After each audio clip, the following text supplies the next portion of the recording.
Bom dia, boa tarde ou boa noite, a depender do horário que você esteja assistindo esse vídeo. Tudo bem com você? Eu sou o professor Fábio e hoje eu gostaria de fazer um pequeno exercício para fixar alguns elementos a respeito daquilo que se chamou de gripe espanhola. Vamos lá?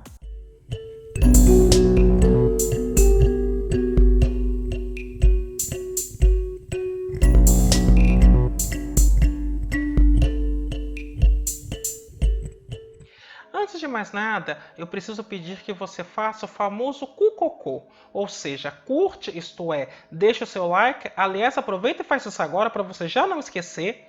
Comente, ou seja, utilize o espaço de comentários para continuar dialogando comigo e apresentando suas dúvidas, curiosidades ou mesmo dando sugestões para outros vídeos que você gostaria de ver neste canal. E, caso você goste desse vídeo, eu peço que você compartilhe com seus amigos e contatos, porque você aí vai estar ajudando no crescimento deste canal. Além disso, eu vou pedir para que você clique no sininho, se inscreva no canal e ative as notificações, porque assim, toda vez que sair um vídeo novo, seja no sentido de abordar a matemática numa perspectiva mais ampla ou mesmo em algo mais específico, você será informado e não perderá nenhum de nossos conteúdos. Isto posto, eu gostaria de dizer que nós vamos abordar algumas questões referentes àquilo que se chamou de gripe espanhola e cujo nome mais adequado neste momento é pandemia de influenza de 1918 ou gripe de 1918 ou ainda pandemia de 1918. Há um vídeo neste canal que trata especificamente dessa pandemia e se você não assistiu, eu sugiro que você vá assisti-lo, inclusive ele deve estar aparecendo aqui na tela em algum lugar, o card com ele, e depois de assisti-lo, volta aqui para conferir o que a gente tem a dizer. Combinado? Então vamos passar às questões. São questões de verdadeiro ou falso e, portanto, eu vou ler cada afirmação e justificar se ela é verdadeira ou não e explicar o porquê. A primeira afirmação é a seguinte: a gripe espanhola tem este nome pois sua origem é a Espanha. Essa afirmação é falsa. Na realidade, a gripe espanhola, ou o que se convencionou chamar de gripe espanhola, tem esse nome porque os primeiros relatos da gripe se referiam a casos na Espanha.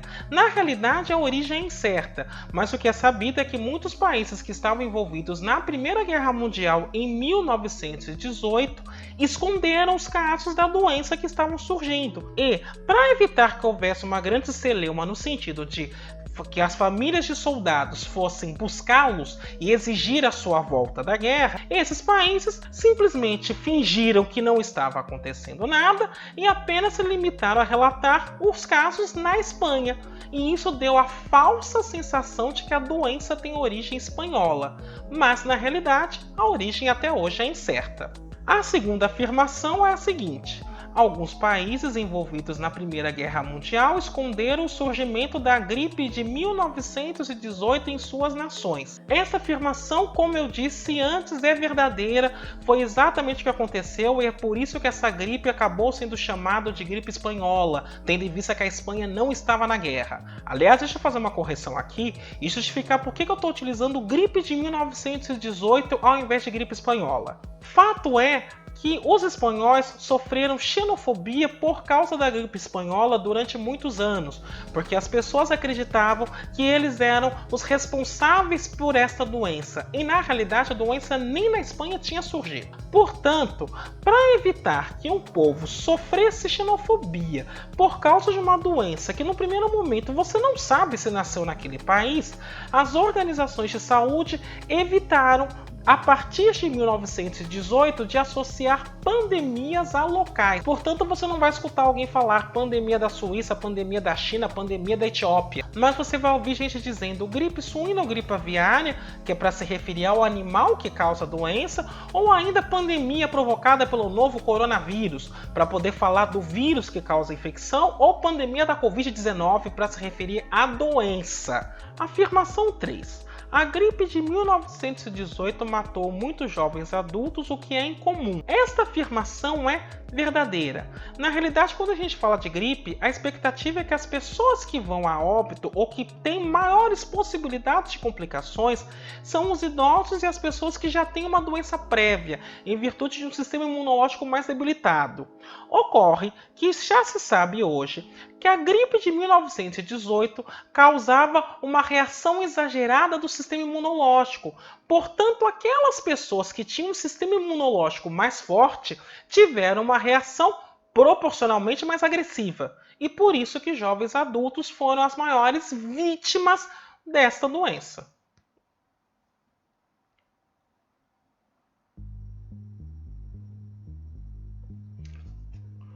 Afirmação 4. A gripe de 1918 veio numa única onda de contágio. Essa afirmação é falsa. Na realidade, a pandemia de 1918 veio em 3 ondas. A primeira atingiu especificamente mais idosos e pessoas que tinham alguma doença prévia. A segunda foi mais mortífera e atingiu os adultos jovens. E houve uma terceira mais moderada em 1919, que acabou se estendendo até 1920. Afirmação 5. O salicismo está associado à mortalidade da pandemia de gripe de 1918. Essa afirmação é verdadeira.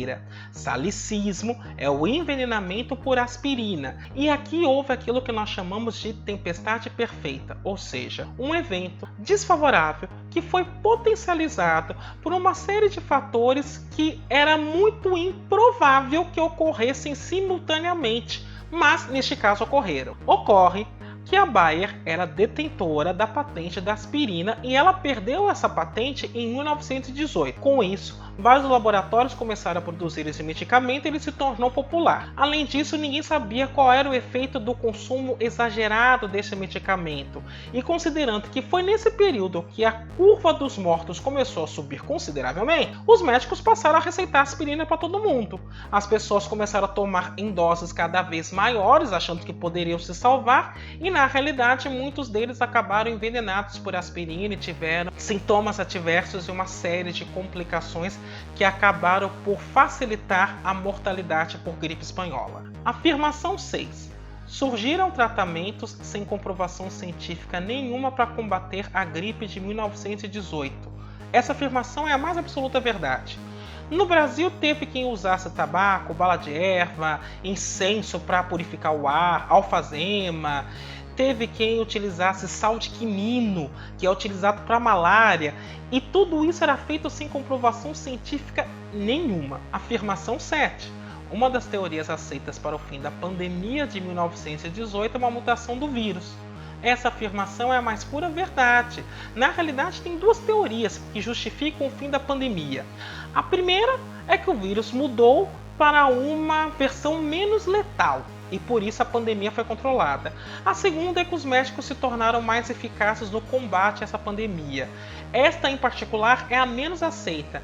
A mais aceita usualmente é que houve uma mutação do vírus e portanto ele se tornou um pouco menos letal e com isso as pessoas conseguiram se recuperar de maneira mais fácil. Afirmação 8. A caipirinha surgiu como remédio contra a gripe de 1918. Essa afirmação é verdadeira. Na realidade, a versão original da caipirinha era cachaça, mel e limão. E ela surgiu justamente para combater a gripe de 1918. Posteriormente, tirou-se o mel e adicionou-se o açúcar. E aí nós temos a caipirinha que tomamos até hoje. Afirmação 9. O isolamento social não foi adotado durante a pandemia de 1918. Essa afirmação é falsa. Aliás, o isolamento social é adotado em toda a pandemia, diga-se de passagem. Em particular, no caso da gripe de 1918, você observou lojas que foram fechadas a ponto de os funcionários não abrirem nem para atender os clientes. Os clientes precisavam deixar os seus pedidos na porta das lojas para evitar contato. O isolamento foi adotado em grande escala. Isso levou a cancelamento de campeonatos esportivos, de apresentações artísticas, escolas foram fechadas, dentre outras medidas adotadas para então separar e isolar as pessoas. Afirmação 10. As organizações de saúde evitaram, desde 1920, associar pandemias a países a fim de evitar possíveis ataques xenofóbicos. Como eu disse anteriormente, desde 1920, nós não associamos pandemia a país, justamente porque os espanhóis sofreram ataques xenofóbicos em virtude da gripe de 1918, que foi chamada a época de gripe espanhola. Então, para evitar que esse tipo de coisa acontecesse de novo, as organizações de saúde não utilizam mais locais para associar a uma determinada pandemia. Eles associam a um agente patógeno ou ainda a um hospedeiro que possa carregar o vírus ou o agente ou a bactéria que causa a doença e possa transmiti-la para o humano. E aí, já sabia tudo? Ficou alguma dúvida? Bom, se algo está obscuro, você já sabe o que fazer. Escreve aqui nos comentários para que a gente continue dialogando e para que eu possa, ao conversar com você, esclarecer algum ponto que talvez tenha ficado obscuro, talvez não tenha ficado tão claro assim. Por hoje é só. Até a próxima.